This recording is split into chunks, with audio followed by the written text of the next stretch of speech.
देखो अपने पास कौन सा टॉपिक था, अपने पास टॉपिक था इलेक्ट्रॉन बिंदु संरचना।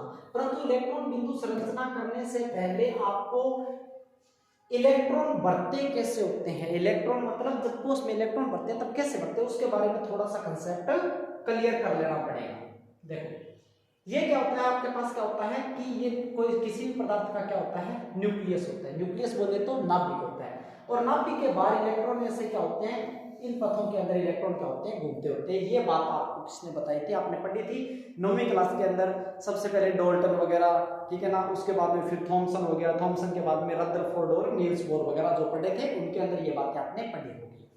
ये जो घूमते हैं, ये जो वर्ताकार कक्ष जिनमें इलेक्ट्रॉन घूमता है उनको क्या बोलते हैं, कक्ष बोलते हैं। क्या बोलते हैं, कक्षक या कक्ष बोलते हैं, ठीक है ना, बात समझ आ गई। इन कक्ष के अंदर इलेक्ट्रॉन जो होते हैं 4 तरह से रहते हैं। कौन से, या तो एस उपकोष में, इसको कोष भी बोलते हैं, क्या बोलते हैं, कोष भी बोलते हैं। या तो एस उपकोष में रहेगा, या किस में रहेगा, पी में, या डी में, या फिर एफ में। ये बात भी आपने 9वीं क्लास के अंदर पढ़ी थी, ठीक है।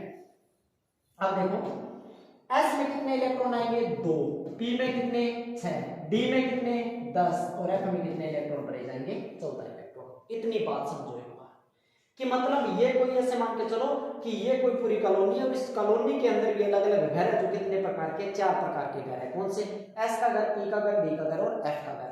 एस में रहेंगे कितने, 2, पी में रहेंगे कितने, 6, डी में अधिकतम 10 और एफ में अधिकतम 14 इलेक्ट्रॉन, ठीक है। अब उधर रख दिया था, वहां पे उधर ऑफिस क्या किया ना, वहां पे रख।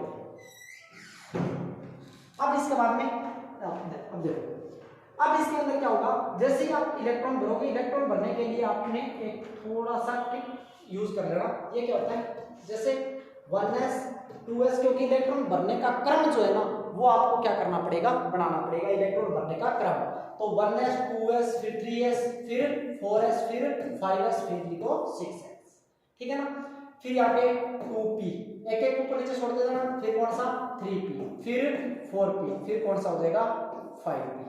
अब एक एक ऊपर नीचे छोड़ा तो यहाँ पे कितना हो जाएगा 3d spd, और यहाँ पे कितना हो जाएगा 4d, कितना हो जाएगा 4d। अपने इसमें ज्यादा आगे तक नहीं लेके जाएंगे क्योंकि अपने जितने काम किए। अब इनको ऐसे क्या कर दो, यहाँ से ऐसे कट कर दो, क्या कर दो, कट कर दो, इनको यहाँ से ऐसे कट कर दिया। कट करने के बाद में आपको यहाँ से चलना है। सबसे पहले कौन आया, 1s, तो सबसे पहले इलेक्ट्रॉन किस में भरा जाएगा, 1s में। ये होता है इलेक्ट्रॉन भरने का ऊर्जा स्तर, जो होता है ऊर्जा स्तर का क्रम होता है कि इलेक्ट्रॉन भरा इसमें जो इलेक्ट्रॉन भरे कैसे जाएंगे, ठीक है ना। 1s के बाद में फिर यहाँ पे आए, ऐसे करके यहाँ पे, फिर कौन आया 2s, कौन आया 2s, फिर इधर जाके यहाँ पे चले गए, फिर कौन आया 2p, कौन आया 2p, 2p के बाद में कौन आ जाएगा 3s, कौन आ जाएगा 3s, 3s के बाद में कौन आ जाएगा 3p, कौन आ जाएगा, कौन आ जाएगा 3p, ठीक है। 3p के बाद में कौन आ जाएगा 4s, कौन आ जाएगा 4s, 4s के बाद में कौन सा आ जाएगा 3d। एक बार आप यहीं तक कर लेना, इतना याद रख लेना कि सबसे पहले इलेक्ट्रॉन किस में भरा जाएगा 1s में, 1s के बाद में 2s में, 2s के बाद में 2p में, 2p के बाद में 3s में, 3s के बाद में 3p में, 3p के बाद में 4s और 4s के बाद में 3d के अंदर इलेक्ट्रॉन भरे जाएंगे, ठीक है। इतना याद रखना, क्योंकि अगर आपने इतना याद रख लिया तो इसके बाद में आपको इलेक्ट्रॉन भरने भी याद रह जाएंगे, इलेक्ट्रॉन भरने भी आपको समझ में आ जाएंगे। देखो कैसे भरते हैं इलेक्ट्रॉन, सुनो। जैसे हम अपने बात करते हैं, किसकी बात करते हैं, अपने बात करते हैं किसकी, इलेक्ट्रॉन बिंदु संरचना, किसकी, इलेक्ट्रॉन बिंदु संरचना, इलेक्ट्रॉन बिंदु संरचना। और सबसे पहले इलेक्ट्रॉन बिंदु संरचना किसकी पढ़ाते हैं, इलेक्ट्रॉन बिंदु संरचना अपने पढ़ाते हैं किसकी, NaCl की, किसकी, NaCl, किसकी बनाते हैं, NaCl की, ठीक है। NaCl की जब इलेक्ट्रॉन बिंदु संरचना पढ़ाओगे तो सबसे पहले आपको इलेक्ट्रॉनिक विन्यास पता होना चाहिए। आप लिखोगे इलेक्ट्रॉनिक विन्यास किसका, सोडियम का, किसका, सोडियम का। कितने नंबर पे आता है सोडियम, 11 नंबर पे। कितने नंबर पे, 11 नंबर पे। तो सबसे पहले इलेक्ट्रॉन किस में भरना था, 1s में, फिर किस में भरना था 2s में, फिर किस में भरना था 2p। ये देखो किधर गया, ये रहा। सबसे पहले 1s, फिर 2s, फिर 2p, फिर 3s में, फिर किस में 3s में, फिर किस में, इधर नहीं चलना था, आगे चलना था, फिर किस में भरा जाएगा 3s में भरा जाएगा। s में अधिकतम कितने आते हैं 2, s में अधिकतम कितने आते हैं 2, p में अधिकतम कितने आते हैं 6, और S में अधिकतम कितने आते हैं 2 आते हैं ना। तो 6 और 4 10 और 2 कितने हो गए 12, परंतु करने कितने हैं 11। तो मतलब इसके अंदर कितना इलेक्ट्रॉन भरा जाएगा 1 इलेक्ट्रॉन भरा जाएगा। कितना इलेक्ट्रॉन 1 इलेक्ट्रॉन। दूसरा इलेक्ट्रॉनिक विन्यास अपने को लिखना है किसका, दूसरा इलेक्ट्रॉनिक विन्यास किसका लिखना है अपने को क्लोरीन का, जो कितने नंबर पे आता है 17 नंबर पे। कितने नंबर पे 17 नंबर पे। तो आप लिखोगे 1s2, फिर क्या लिखोगे 2s2, फिर क्या लिखोगे 2p6, फिर क्या लिखोगे 3s2, फिर क्या लिखोगे 3p। देखो 6 और 4 10, 10 और 2 12, करने कितने हैं 17, 12 और 5 कितने हो जाएंगे 17। ठीक है, 3p कितना आ जाएगा 5 आ जाएगा। अब ये जो नंबर लगे होते हैं ना, ये नंबर 1 2 2 3 ये बताते हैं कोस के नंबर होते हैं। जैसे आपने यहाँ पे बनाए थे ना, ये जैसे किधर गया 1 मिनट, ये आपने बनाया था, ये आता है पहला कोस, ये होता है दूसरा कोस, ये होता है तीसरा। जो सबसे बाहर होता है वही क्या होता है बाह्यतम कोस होता है। क्या होता है बाह्यतम कोस होता है। ठीक है, अब इसमें देखो, इसमें बाहर वाला कोस कौन सा है 3s। क्या है 3s। तो सोडियम के बाह्यतम कोश के अंदर कितना इलेक्ट्रॉन है 1। तो मैं सोडियम के ऊपर क्या लगा देता हूं 1 इलेक्ट्रॉन बराबर प्लस। फिर क्या है क्लोरीन। क्या है क्लोरीन। क्लोरीन के बाह्यतम कोश में कितना इलेक्ट्रॉन देखो 3 3, ये पूरा बाहर का कोश है, कितने इलेक्ट्रॉन है 7। कितने हैं 7। कितने हैं 7। तो देखो 1 2 3 4 5 6 7 कितने 7। अभी बाह्यतम कोश में कितना इलेक्ट्रॉन होने चाहिए 8। अगर मैं इसको 1 इलेक्ट्रॉन और ला दूं कहीं से, तो इसके कितने हो जाएंगे पूरे 8। कितने हो जाएंगे 8 हो जाएंगे ना।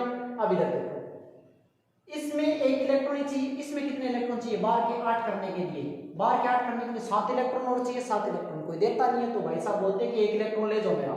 तो मेरे पास लास्ट में कितने बच जाएंगे बाह्यतम कोश में, क्योंकि जब जैसे ये खत्म होगा यहां से, तो बाह्यतम कोश कौन सा बन जाएगा इसका ये, और कितने इलेक्ट्रॉन हो जाएंगे 8। इसलिए सोडियम क्या करता है अपना 1 इलेक्ट्रॉन किसको दे देता है क्लोरीन का, क्योंकि सोडियम का भी भला है इसमें और क्लोरीन का भी भला है। सोडियम के 8 पूरे हो रहे हैं, क्लोरीन के भी 8 पूरे हो रहे हैं। तो फिर सोडियम क्या करता है अपना 1 इलेक्ट्रॉन देता है, तो इसलिए इसके ऊपर क्या लग जाएगा प्लस। और क्लोरीन क्या करता है 1 इलेक्ट्रॉन लेता है, इसलिए इसके ऊपर कितना इलेक्ट्रॉन ले रहा है 1 इलेक्ट्रॉन क्या लग जाएगा माइनस। और बाकी कितने इलेक्ट्रॉन है कितने थे 7, और 1 इलेक्ट्रॉन आ गया बाहर से 8, और इसको ऐसे करके ये लिख दो। ये बन गई कौन सी इलेक्ट्रॉन बिंदु संरचना। सारी इलेक्ट्रॉन बिंदु संरचना इसी तरह से बनाई जाएगी। चलो अगली अपने बात करते हैं किसकी, ठीक है, अगली इलेक्ट्रॉन जो बिंदु संरचना बात करते हैं, ये दिक्कत है 1 मिनट। ठीक है, अगली जो इलेक्ट्रॉन बिंदु संरचना बनाते हैं वो किसकी बनाएंगे अपने, अगली इलेक्ट्रॉन बिंदु संरचना बनाते हैं किसकी MgCl2 की। किसकी बनाते हैं MgCl2 की। अगली इलेक्ट्रॉन बिंदु संरचना बनाते हैं किसकी MgCl2 बोले तो मैग्नीशियम क्लोराइड की। किसकी मैग्नीशियम क्लोराइड की। तो सबसे पहले इलेक्ट्रॉनिक विन्यास लिखेंगे किसका, इलेक्ट्रॉनिक विन्यास किसका लिखेंगे मैग्नीशियम का। मैग्नीशियम कितने नंबर पे आता है 12 नंबर पे। कितने पे 12 पे। तो मैं क्या लिखूंगा 1s2 2s2 2p6 3s2। ठीक है, फिर अगला कौन सा आता है इलेक्ट्रॉनिक विन्यास किसका आता है, इलेक्ट्रॉनिक विन्यास किसका आएगा, इलेक्ट्रॉनिक विन्यास आ जाएगा किसका क्लोरीन का। किसका क्लोरीन का। क्लोरीन कितने नंबर पे 17 पे। अभी लिखा था 1s2 2s2। इन मक्खियों की वजह से ये एक मक्खी आ रखी है बार बार इस पे बैठ रही है।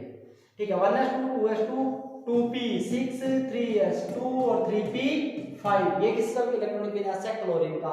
तो मैग्नीशियम में देखो क्लोरीन में वापस वही कहानी है, क्लोरीन रोता रहता है कि भाई साहब हमें 1 इलेक्ट्रॉन दे दो हमारा भला हो जाए, क्योंकि हमारे पास कितने हो जाए बार वाले में 8। कितने हो जाए 8। इधर मैग्नीशियम के पास में बार वाले कोष में कितने इलेक्ट्रॉन है 2 चाहिए, कितने इसको 6 इलेक्ट्रॉन कोई नहीं देगा, तो ये बोलता है छोड़ो नहीं दे रहा, तो ये 2 इलेक्ट्रॉन बाहर निकालो और फिर बाह्यतम कोष कौन सा हो जाएगा ये वाला, और इसके कितने हो जाएंगे 8। तो मैग्नीशियम के पास कितने इलेक्ट्रॉन है 2 इलेक्ट्रॉन। कितने इलेक्ट्रॉन 2 इलेक्ट्रॉन है। क्लोरीन कितने आ रहे हैं 2, ये भी क्लोरीन क्योंकि MgCl2 बनाना है ना।